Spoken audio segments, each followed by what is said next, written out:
Alrighty friends, and welcome back to the Dragon Age Origins Lorethrough.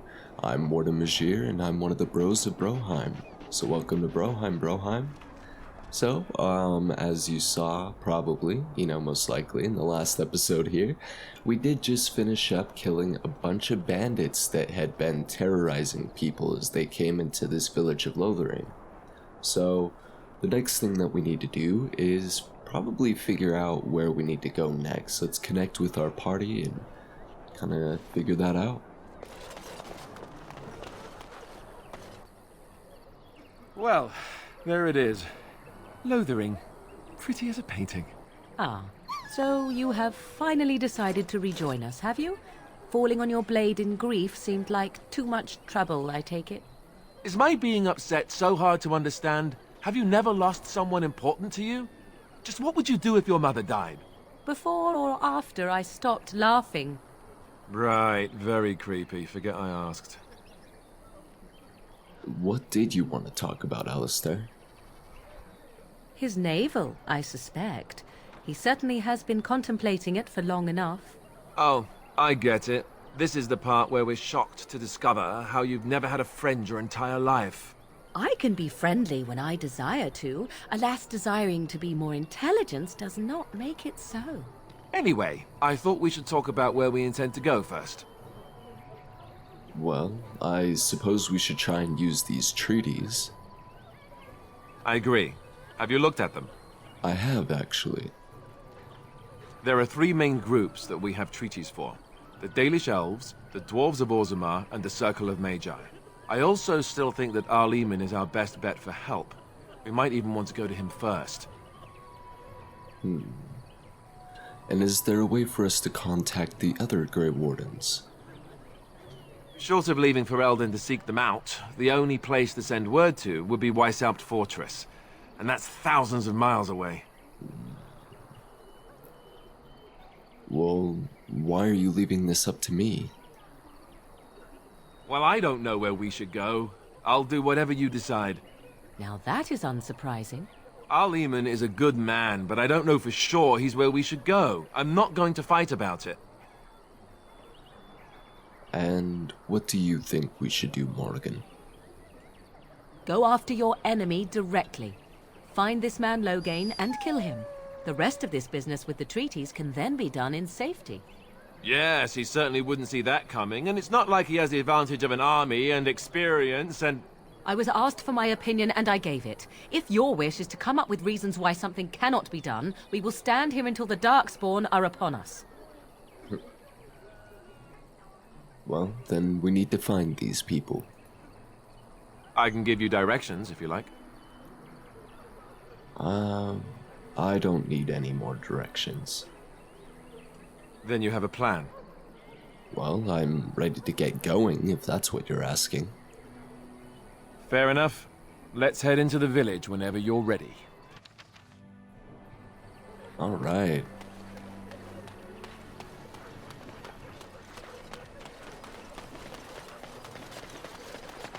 You there. If you're looking for safe shelter, I'll warn you. There's none to be found. It's just a guess, but I'm thinking everyone in Lothering is aware of the approaching Darkspawn horde. Back off. I have the right to charge what I wish. You profit from their misfortune. I should have the Templars give away everything in your carts. You wouldn't dare. Any of you step too close to my goods and I'll... It's so nice to see everyone working together in a crisis. Warms the heart. Oh, you there. You look able. Would you care to make a tiny profit helping a beleaguered businessman? Get rid of the tiny part and I'll consider it. Haha, I'm not the only one with some business sense. He is charging outlandish prices for things people desperately need. Their blood is filling his pockets. 'Tis only survival of the fittest. All of these cretins would do the same in his shoes, given the chance. I have limited supplies. The people decide what those supplies are worth to them. You bought most of your wares from these very people last week. Now they flee for their lives, and you want to talk business? Look, stranger, I've 100 silvers if you drive this rabble off, starting with that priest. I'm an honest merchant, nothing more. Agreed. Those of you not here to do business, leave. Now. You would actually do the bidding of this evil little man? Absolutely. Now off you go. Fine. May your heartlessness bring you exactly what you deserve. A fine sentiment, if I've ever heard one. You're so nice. I bet you make allies everywhere you go. Ha! Serves that wench right. You have my thanks. And 100 silvers, yes? And a discount. Right. Fair enough. But only you. Alright, well, let's see what you have then. This way. And beware the urchins. They have grabby little hands.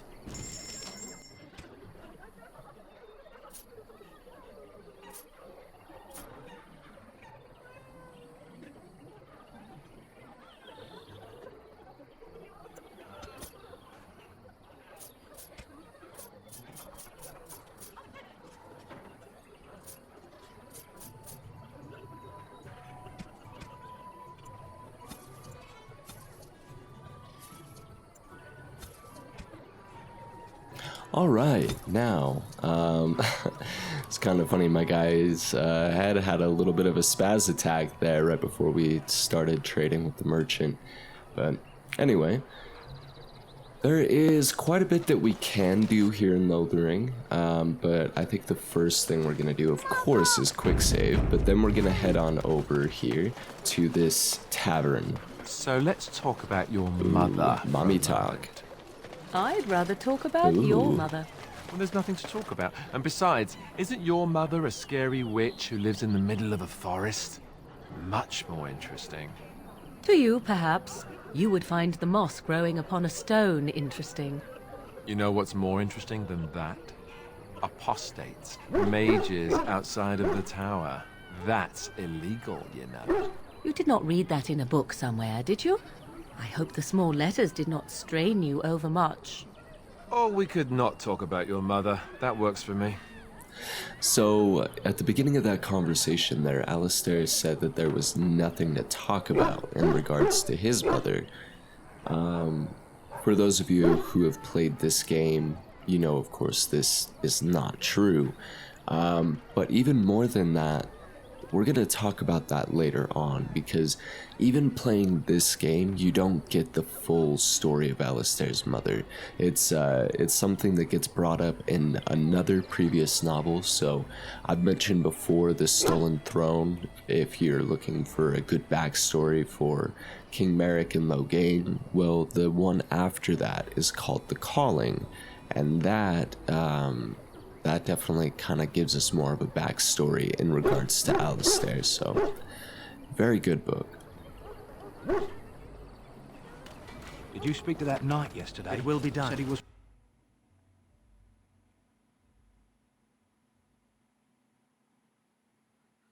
Well, look what we have here, men. I think we've just been blessed. Uh-oh. Loghain's men. This can't be good. Didn't we spend all morning asking about an elf by this very description, and everyone said they hadn't seen one? It seems we were lied to. Gentlemen, surely there's no need for trouble. These are no doubt simply more poor souls seeking refuge. They're more than that. Now stay out of our way, sister. You protect these traitors, you'll get the same as them. It looks like he wants to fight, and I'm happy to oblige. Right, let's make this quick.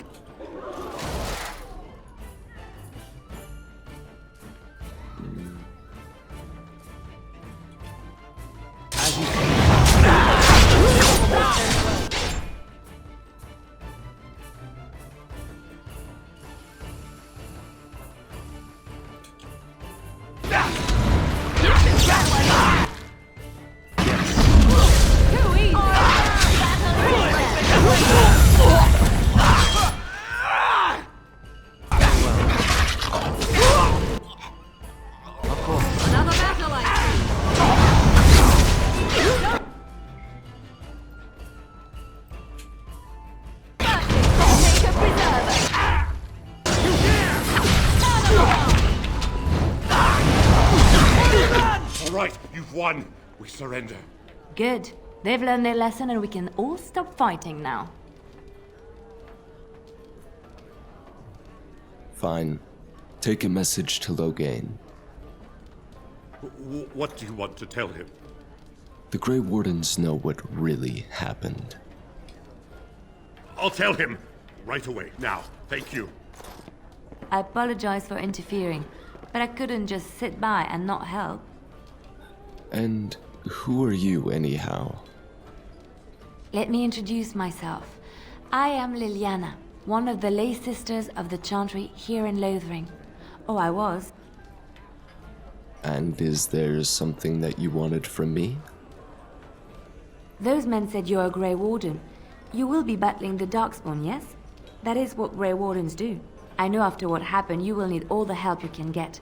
That's why I'm coming along. Why so eager to come with me? The Maker told me to.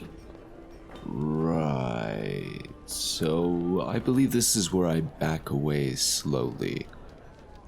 I know that sounds absolutely insane, but it's true. I had a dream. A vision. More crazy? I thought we were all full up. Look at the people here. They are lost in their despair, and this darkness, this chaos, will spread. The Maker doesn't want this. What you do, what you are meant to do, is the Maker's work. Let me help. Very well. I will not turn away help when it is offered. Perhaps your skull was cracked worse than Mother thought. Thank you. I appreciate being given this chance. I will not let you down.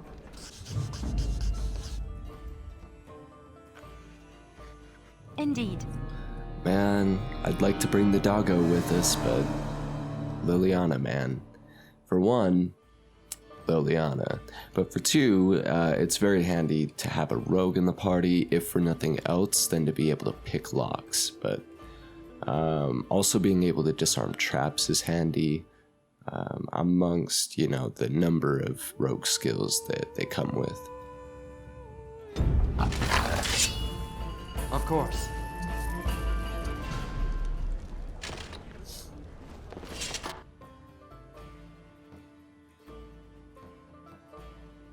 I've got a cousin in the Templars. He says the mages in the tower are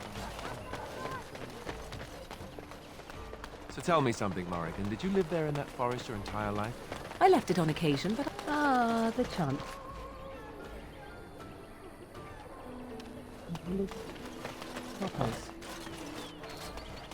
That's right. Now... I'm cold. I don't like this.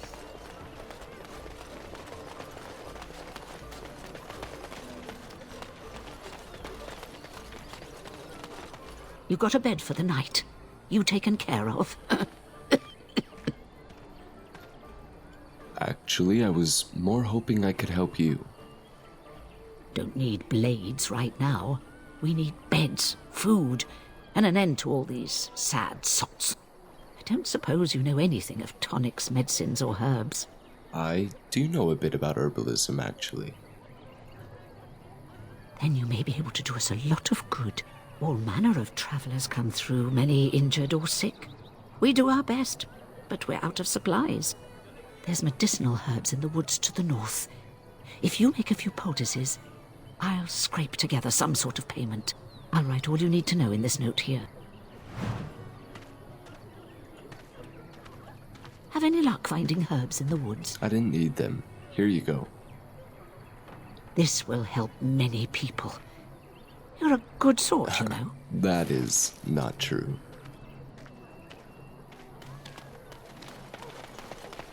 How dare you use it? I saw you take the supplies from my car. The Chasen.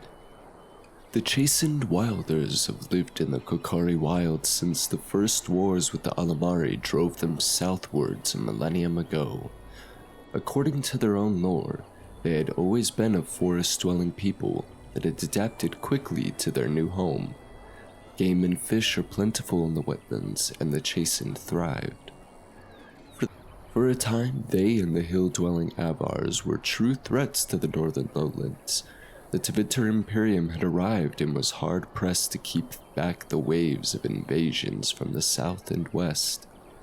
The fortress of Ostagar was built specifically to watch for chastened hordes venturing north of the tree line. It is not until the legendary warrior Hafter soundly defeated the Chasened in the first half of the Divine Age that the question of their ability to contest the lowlands was settled permanently.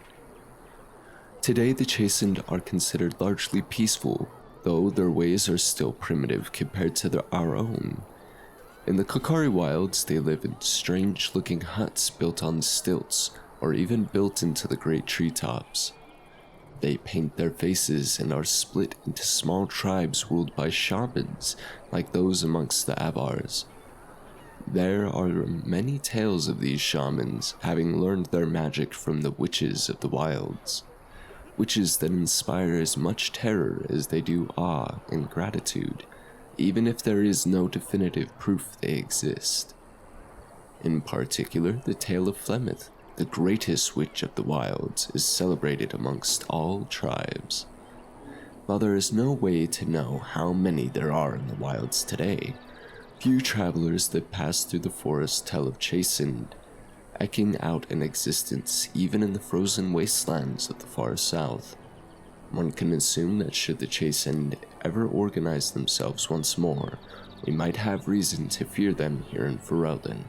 We ignore them at our peril. From Ferelden, Folklore and History, by Sister Petrine, Chantry Scholar.